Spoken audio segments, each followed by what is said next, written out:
Lucas capítulo 18, versículo 1.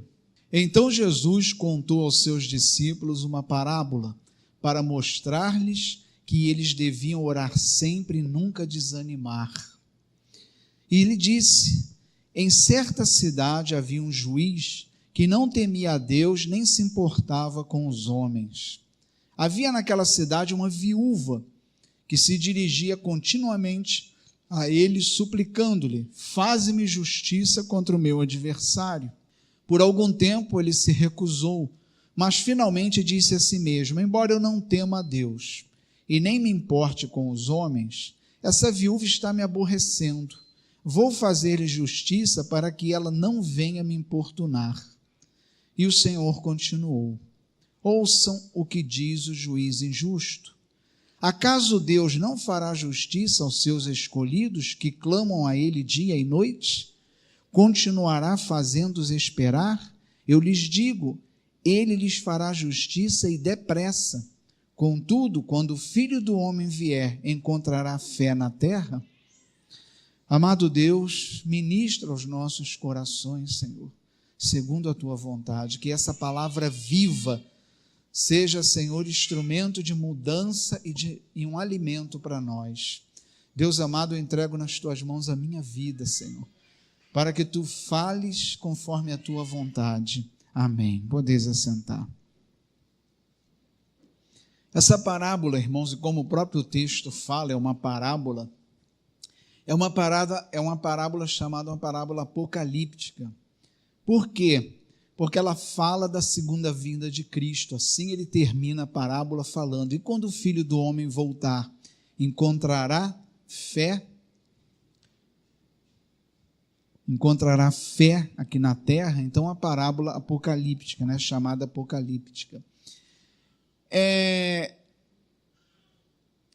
A grande verdade, irmãos, para que a gente consiga entender essa parábola, a gente tem que, em primeiro lugar, ter em vista alguns pressupostos.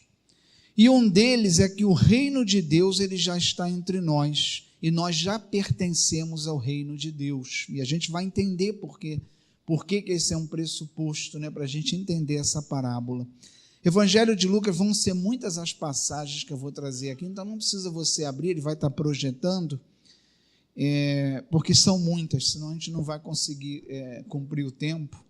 Evangelho de Lucas, capítulo 17, versículo de 20 a 21, diz assim, Lucas 17, 20 e 21, diz assim: certa vez, tendo sido interrogado pelos fariseus sobre quando viria o reino de Deus, Jesus respondeu: o reino de Deus não vem de modo visível, nem se dirá aqui está ele ou lá está, porque o reino de Deus está entre vocês. Efésios capítulo 2, versículos 6 e 7. Efésios 2, versículos 6 e 7. Diz assim: Deus nos ressuscitou com Cristo e com ele nos fez assentar nos lugares celestiais em Cristo Jesus, para mostrar nas eras que hão de vir a incomparável riqueza de sua graça demonstrada em sua bondade para conosco. Ou seja, Paulo ele diz aos Efésios que Deus nos fez sentar em lugares celestiais. Nós estamos aqui na terra, mas nós já estamos sentados em lugares celestiais. A gente vai entender isso. Declaração de Paulo à igreja de Éfeso, né, aos Efésios. Ainda no Evangelho de Mateus, capítulo 12, versículo 24 a 28. Mateus, capítulo 12, versículo 24 a 28. Diz assim: mas quando os fariseus ouviram isso, disseram: é somente por Belzebu, o príncipe dos demônios, que ele expulsa demônios. Ou seja, Jesus expulsou demônios e os fariseus começaram a razoar entre si. É por Belzebu que ele está expulsando o demônio, ou seja, por um outro demônio. Jesus, conhecendo os seus pensamentos, disse-lhes: todo reino dividido contra si mesmo será arruinado, e toda cidade ou casa dividida contra si mesma não subsistirá. Se Satanás expulsa Satanás, está dividido contra si mesmo. Como então subsistirá seu reino? E se eu expulso demônios por Beelzebu, por quem os expulsam os filhos de vocês? Por isso eles mesmos serão juízes sobre vocês. Mas se é pelo Espírito de Deus que eu expulso demônios, então chegou a vocês o reino de Deus. Jesus declarando novamente que o reino de Deus já está entre nós e que nós pertencemos ao reino de Deus. Mas a grande questão aí, irmãos, é que a nossa vida no mundo, ela é algo totalmente visível para nós. Nós podemos perceber a nossa vida no mundo porque é algo que a gente percebe com os nossos sentidos. Eu e você, nós sabemos que nós estamos no mundo, que nós trabalhamos, que agora nós estamos aqui na igreja, que nós pertencemos à igreja, não há dúvida, porque é algo que a gente está vendo, é algo que a gente está vivendo. Mas o reino de Deus, no qual nós também vivemos, não é algo visível para nós, não é algo que a gente possa perceber com os nossos sentidos do corpo. Então é algo que a gente recebe e vive pela fé. A fé ela é fundamental na vida do cristão, pois só ela é capaz de tornar possível a nossa vida cristã, só ela é capaz de tornar possível a gente receber o reino de Deus e a gente viver nesse reino, porque esse reino ele não é visível, ele está entre nós, mas ele não é um reino visível, ele é recebido e nós fazemos parte dele pela fé. Por isso essa parábola a gente vai entender mais na frente, que é uma parábola que está falando de fé. Por isso Jesus está tocando nisso. Os milagres que presenciamos hoje, a igreja presencia muitos milagres, glória a Deus por isso, é para nós uma manifestação do reino que está entre nós, ainda que não seja na sua plenitude, mas as curas que a igreja testemunha hoje, já é apontando para a cura que receberemos no reino de Deus, pois lá não haverá doença, toda lágrima será enxuta, toda doença será curada, porque receberemos um corpo glorificado. Esse corpo não vai poder pecar, esse corpo não sofrerá, não terá doença, não terá coisa alguma. Apocalipse 7, versículo 14 a 17, fala justamente isso. Apocalipse 7, 14, diz assim: respondi, Senhor, tu sabes. E ele disse: estes são os que vieram da grande tribulação. Está falando da igreja, né? Ao chegar diante do reino, a consumação do reino de Deus. Quando Jesus voltar e todo o seu povo, né, chegar diante do reino para entrar nele, ele vai dizer: estes são os que vieram da grande tribulação e lavaram as suas vestes e as branquearam no sangue do Cordeiro.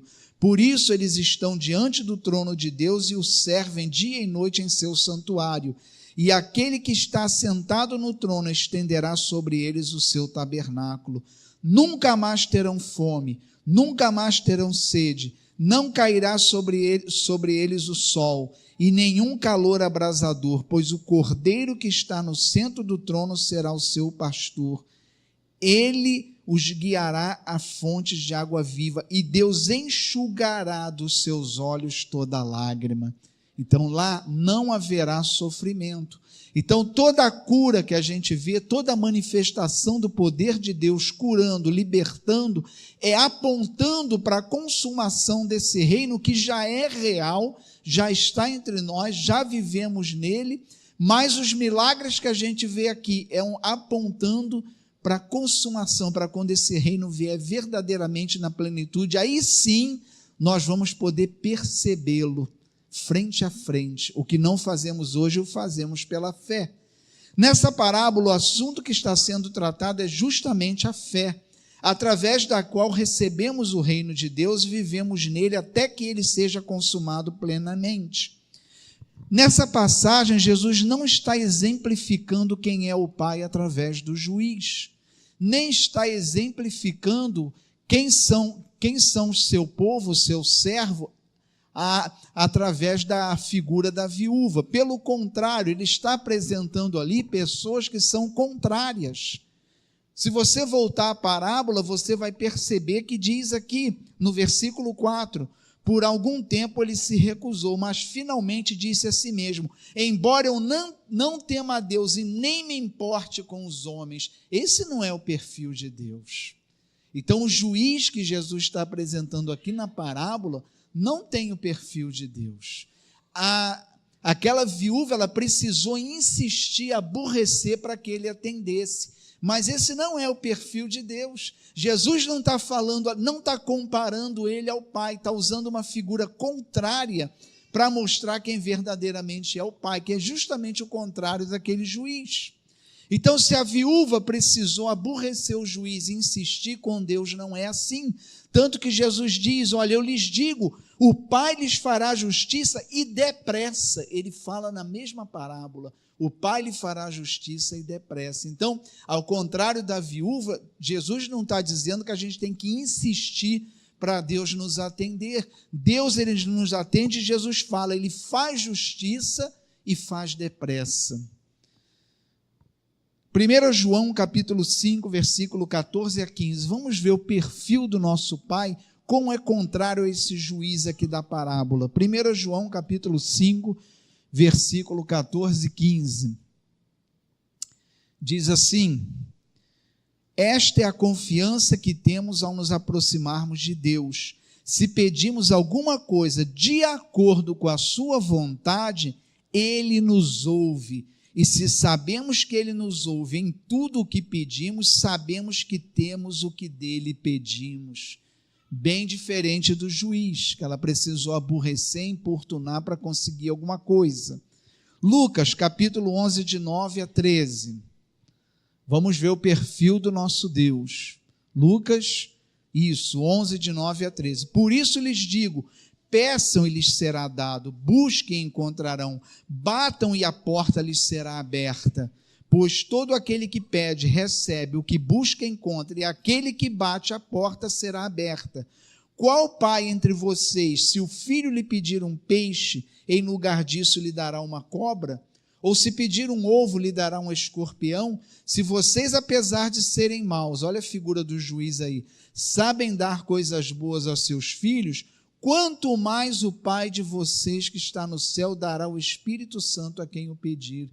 Está falando de um Deus que você bate, a porta abre, de um Deus que você ora e ele ouve. Então, o que essa parábola está falando, afinal de contas, né? Também não somos como a viúva, que aqui a parábola traz uma ideia de pessoa desamparada. A figura da viúva na Bíblia, ela traz em si a figura de uma pessoa desamparada, tanto que lá nos Atos dos Apóstolos, né, na igreja primitiva, os diáconos foram separados para cuidar das viúvas, porque elas eram desamparadas. A sociedade naquela época, a mulher não tinha voz e nem vez para falar, ela tinha que ser representada por um homem. Então, tanto que Jesus lá na cruz, ele chega para João e diz: eis a tua mãe, mulher, eis o teu filho. Ele botou João fazendo esse papel, porque a mulher precisava. Então, a figura da viúva é uma figura de alguém desamparado. Mas será que essa figura é a nossa? Será que Jesus, quando na parábola fala da viúva importunando o juiz, ele está falando de nós? Nós vamos ver que não. Jesus está dizendo, né? Então vamos ver aqui. Não é também, a viúva não se compara a nós. Salmo 37, 18 e 19. Nós não somos alguém como a viúva, desamparados, pedindo a Deus, pelo amor de Deus, que nos ajude, porque ele já cuida de nós. Diz aqui: o Senhor cuida da vida dos íntegros e a herança deles permanecerá para sempre. Em tempos de adversidade não ficarão decepcionados, em dia de fome desfrutarão fartura. Então Deus, ele não descuida de nós em tempo algum. Não somos como aquela viúva da parábola que ficou importunando o juiz, precisando de ser ajudada, porque Deus nos ajuda a todo tempo. 1 Pedro 5, versículo 7. Está ficando fera, hein? Eu estou te dando hoje uma... 1 Pedro 5 a 7. Diz assim: lancem sobre ele toda a sua ansiedade, porque ele tem cuidado de vocês. Não está dizendo para você ficar importunando e orando para ele cuidar de você, não. Olha o que Pedro está dizendo aqui. Ele tem cuidado de vocês. É uma realidade. Deus tem cuidado de nós todos os dias. Então, nós não podemos ser comparados à figura da viúva dessa parábola. Depois a gente vai entender o que Jesus quer dizer ali. Salmo 32, que nós lemos hoje, versículo 8. 32, 8. Olha só. Eu o instruirei, o ensinarei no caminho que você deve seguir. E eu o aconselharei e cuidarei de você. Olha a palavra de Deus aí, né? Cuidarei de você. Vamos voltar ao texto, né? A parábola, versículo 6, do 6 ao 8. O Senhor continuou: ouçam o que diz o juiz injusto. Acaso Deus não fará justiça aos seus escolhidos que clamam a Ele dia e noite? Continuará fazendo-os esperar? Eu lhes digo, Ele lhes fará justiça e depressa. Contudo, quando o Filho do Homem vier, encontrará fé na terra? Jesus está dizendo que se o juiz ímpio ouviu e atendeu a viúva, que dirá o Pai que está nos céus? Ou seja, ele não está trazendo a figura do juiz para mostrar quem é o Pai, ao contrário, ele está trazendo uma figura totalmente diferente para dizer, se esse juiz ímpio foi capaz de atender aquela viúva, quanto mais o Pai vai atender vocês e depressa, se vocês orarem. Se a parábola usa a imagem contrária de Deus, o que Jesus quer explicar então com essa parábola? O que na verdade Jesus está querendo ensinar a nós com essa parábola?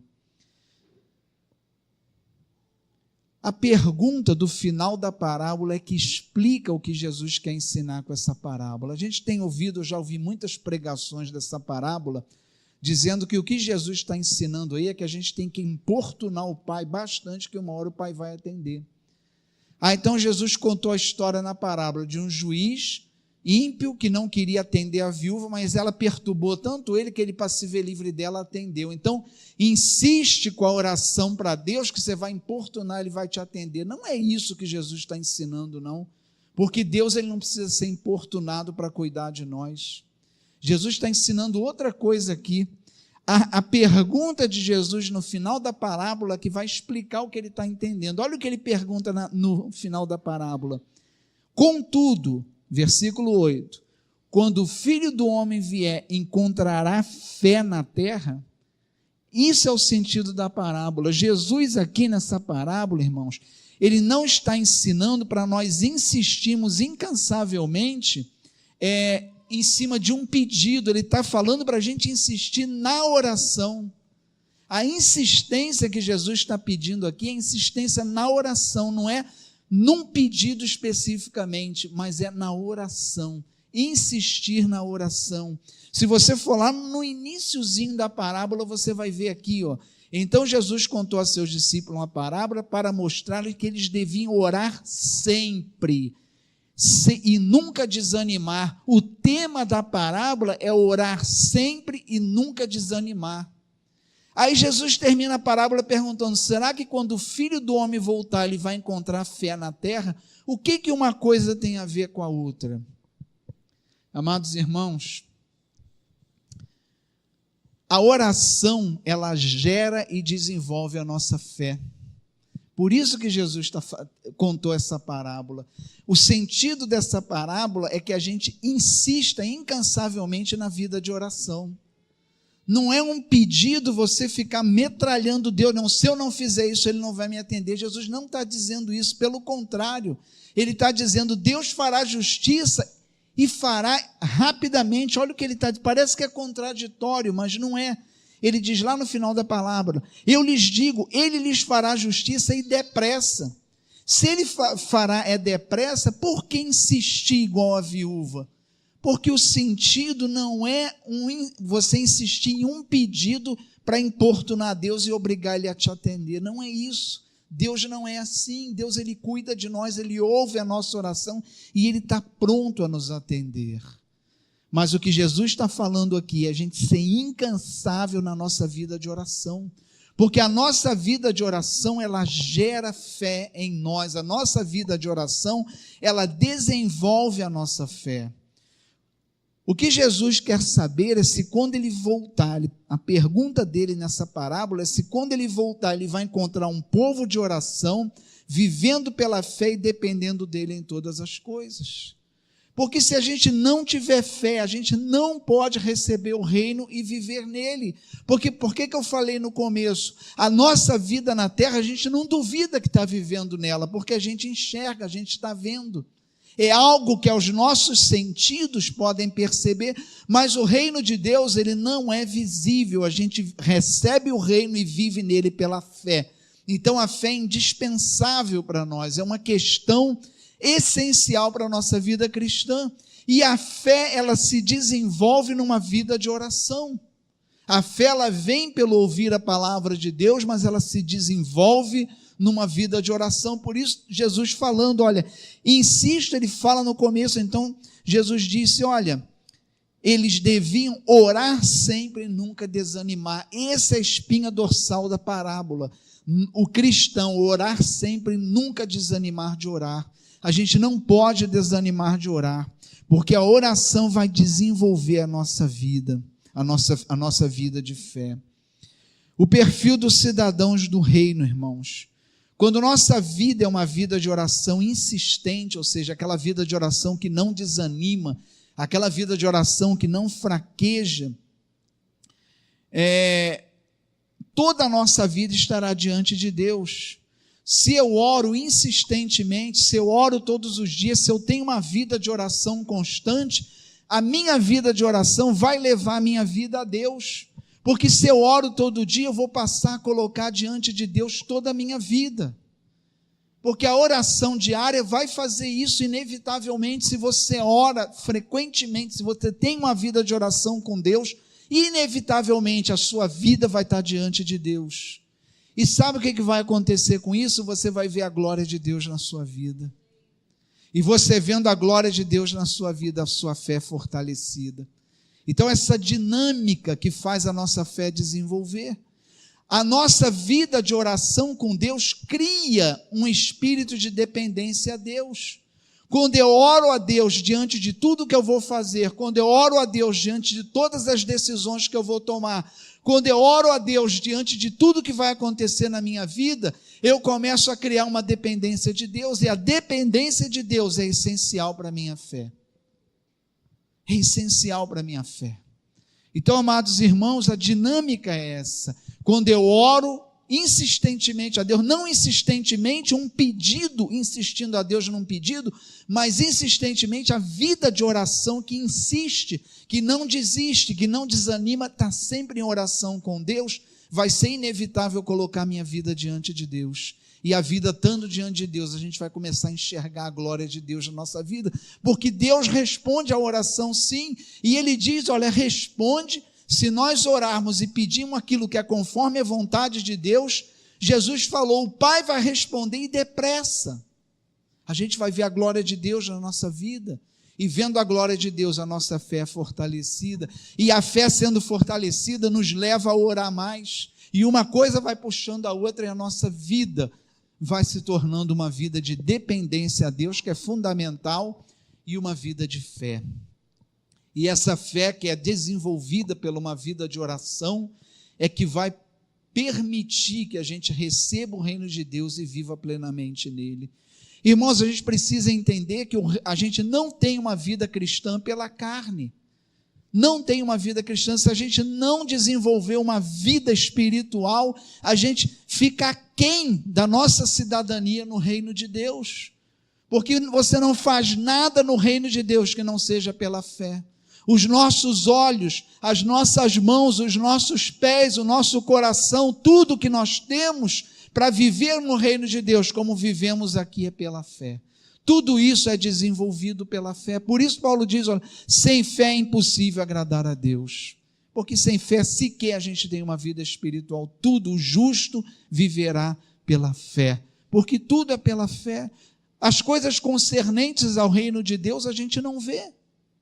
Por isso o mundo zomba de nós, Porque ele diz, cadê esse Deus? Ele não pode ver, ele não pode perceber, porque ele não tem fé. E a gente não tem como mostrar, porque os olhos dele estão vendados. E Jesus está chamando essa realidade, é preciso orar insistentemente e não desanimar. Ele diz, será que quando o Filho do Homem voltar na sua... Ele pergunta, Jesus pergunta isso, será que quando o Filho do Homem voltar encontrará fé na terra?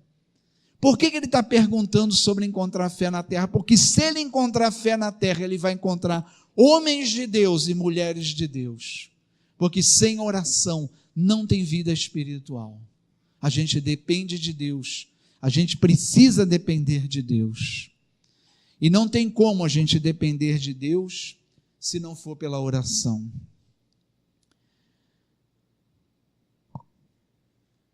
A nossa oração deve ser feita tendo os seguintes pressupostos como verdade em nosso coração.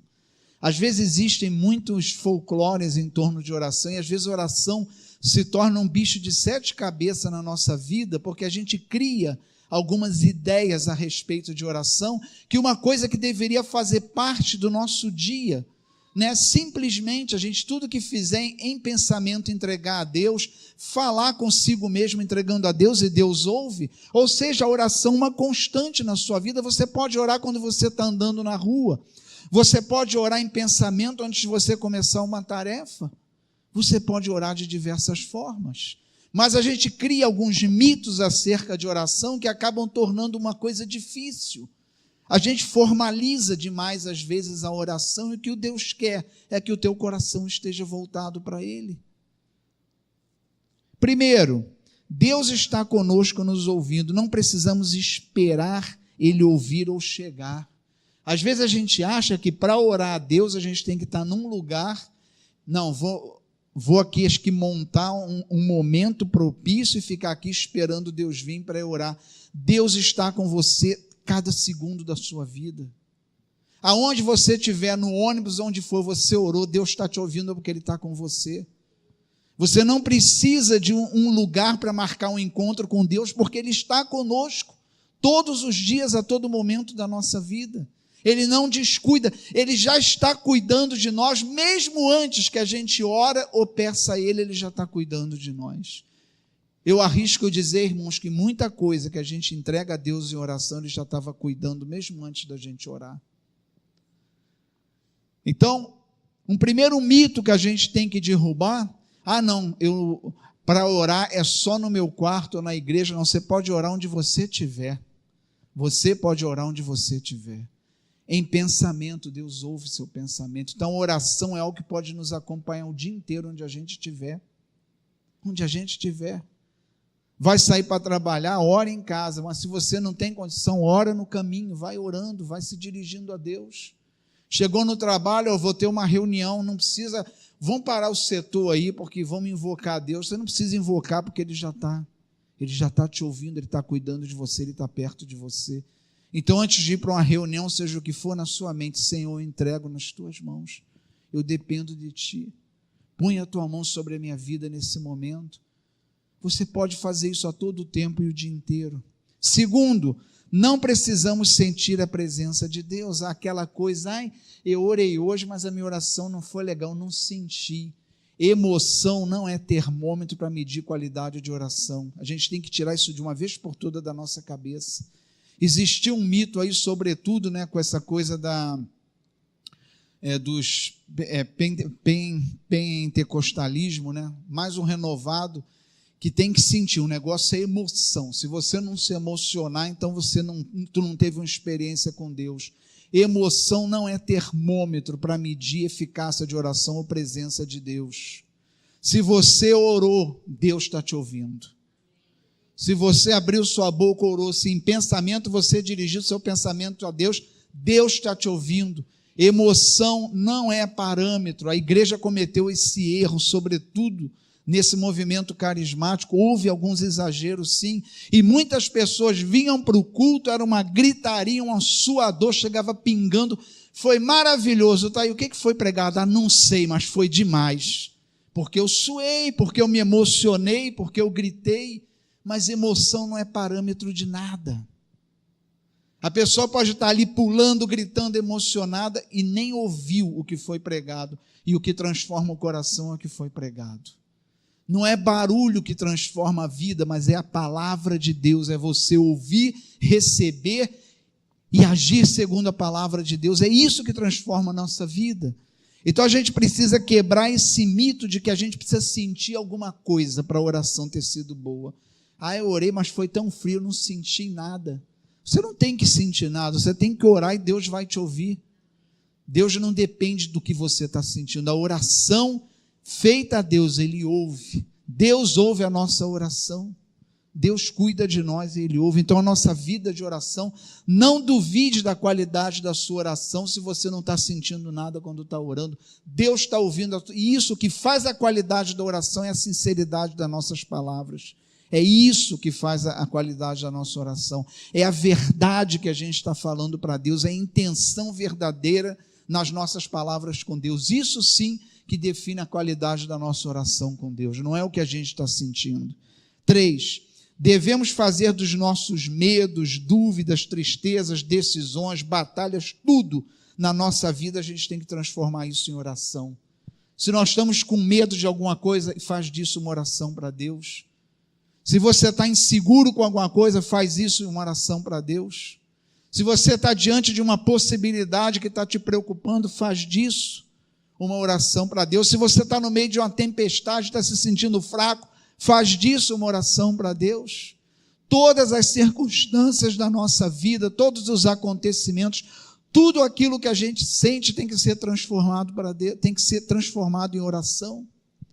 A gente às vezes cai no erro, mas eu não sei orar. Pelo amor de Deus, você não sabe falar da sua vida para Deus? Então você sabe orar, o que Deus quer é isso. Que você entregue a sua vida para Ele em oração, que você converse com Ele da sua vida em oração. Deus não está preocupado com a sua eloquência, com palavras bonitas, decoradas e repetidas, que não tem nada a ver com o que você está passando ou sentindo. O grande mérito dos salmos é isso. O salmista, ele derramava para Deus o que estava sentindo. Tem um salmo que eu não me lembro agora, que diz: quebra a cabeça do meu inimigo contra a pedra. Eu falei, pelo amor de Deus, vai falar uma coisa dessa para Deus? Mas ele derramou, ele falou para Deus que ele não mentiu diante de Deus. Não adianta falar: Senhor, abençoa meu irmãozinho, quando no fim tu está morrendo de raiva. A oração verdadeira é colocar seus sentimentos em oração. Senhor, eu estou sentindo raiva, não deixe isso ficar no meu coração, me ajuda. Mas falar para Deus o que você está sentindo. A gente não pode cair no erro de fazer da nossa oração palavras bonitas para Deus, mas que não tem nada a ver com o que está no nosso coração. Sabe por que não adianta? Porque Deus sabe o que está no nosso coração, mais até do que a gente. Então não adianta orar da boca para fora, porque Deus olha o coração. Então oração para Deus é aquela em que a gente coloca o que a gente está sentindo, vivendo, passando diante de Deus. Não precisa de palavra bonita, não. Precisa disso, não. Fala o que você está sentindo para Deus, ora para Deus. Coloca a sua vida diante de Deus. E 4 e último, depender de Deus significa entender que a nossa vida só está segura quando Ele conduz e quando Ele exerce o senhorio. Não adianta eu orar para Deus se eu sou o Senhor da minha vida. Porque a oração a Deus, ela tem que gerar o quê? Dependência. E tem que desenvolver a fé. Eu jamais vou desenvolver a minha fé orando a Deus se eu continuo sendo o Senhor da minha vida, se eu dependo de mim mesmo, se eu me acho o Senhor da minha vida e eu dependo só das minhas capacidades. A minha oração, ela precisa me levar a depender de Deus. Orar a Deus sabendo que Ele é o Senhor. Ele é o Senhor para me dizer sim e para me dizer não.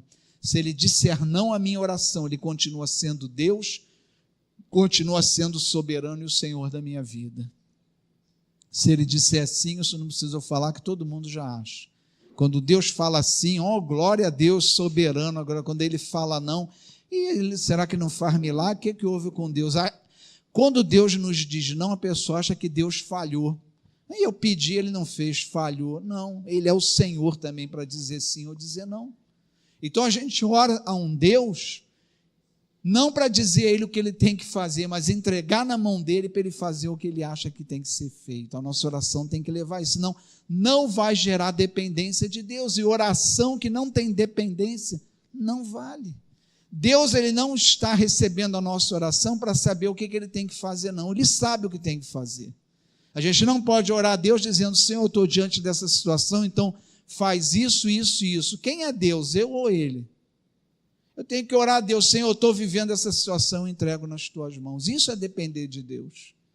Embora eu tenha uma solução aqui que é maravilhosa. Se Deus fizer, pimba, vai ser bater e valer. Será? Deus sabe de todas as coisas, eu não sou, minha visão é parcial.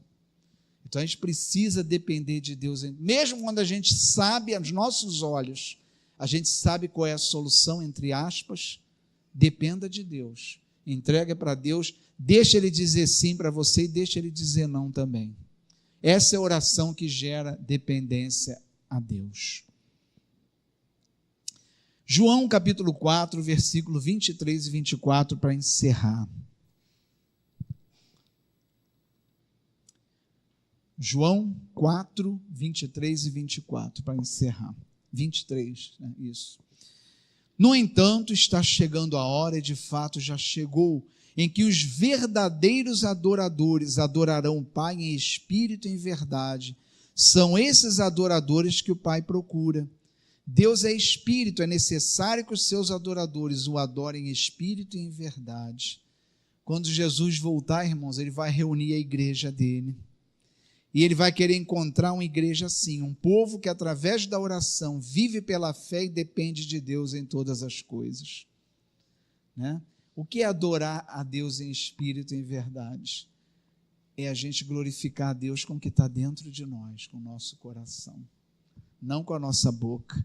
Adorar a Deus com a boca, até o mundo faz isso, até o ímpio sabe da glória a Deus. O que a gente mais escuta por aí é glória a Deus. Mas tem que vir daqui, de um coração transformado, de um coração verdadeiramente adorador de Deus. Sabe quando a gente vai ser um verdadeiro adorador de Deus? Quando a gente entregar toda a nossa vida a Ele em oração continuamente. Não uma oração pontual. Hoje eu vou orar, hoje eu vou ajoelhar ao Senhor, hoje eu vou no culto, eu vou orar. Aquela oração semanal. A oração que Deus quer de nós está lá na passagem de hoje, em Lucas 18, versículo 1. Então Jesus contou aos seus discípulos uma parábola para mostrar-lhes que eles deviam orar sempre e nunca desanimar. Orar sempre e nunca desanimar, porque, gente, o que mais dá na gente para orar é desânimo, é ou não é? Se tem uma coisa que dá desânimo para a gente fazer é orar. É difícil. Por diversas razões. Primeiro, a gente fica na agitação, não consegue acalmar o coração para orar. Segundo, a gente tem preguiça de orar, vamos reconhecer isso. Não é uma coisa que a gente faz facilmente. Então, Jesus falou, não desanimar, porque Ele sabe da dificuldade que a gente tem de orar. Então, orar sempre e não desanimar. O que é? Não deixar que a nossa oração saia do sempre para o de vez em quando, para um dia sim, outro não, de uma vez por semana. É isso que Jesus está falando. Não desanimar é ser sempre ser o tempo todo colocando nossa vida em oração. Amém? Glória a Deus. Vamos orar. Deus amado, nós entregamos a Ti as nossas vidas nessa noite. E Te glorificamos, Senhor, porque Tu és um Deus que vive conosco, que fala aos nossos corações e cuida de nós. Recebe a nossa vida, Senhor, nas Tuas mãos e glorifica o Teu nome através das nossas vidas, Senhor, porque importas que Tu vivas em nós e que a nossa vida seja a expressão do Teu caráter, da Tua vontade. Cuida de nós, Senhor, na nossa ida para casa, nos livra do perigo e sobretudo, nos guarda contra todo o mal. Abençoa a nossa família, Senhor, abençoa a nossa vida. Que em todas as coisas o Senhor seja presente. Que em todas as coisas a nossa vida se transforme em oração em todas as circunstâncias e ocasiões. E que a bênção de Deus Todo-Poderoso, Pai, Filho e Espírito Santo, desça sobre nós, sobre as nossas famílias e permaneça para sempre. Amém. Vamos em paz e que o Senhor nos acompanhe.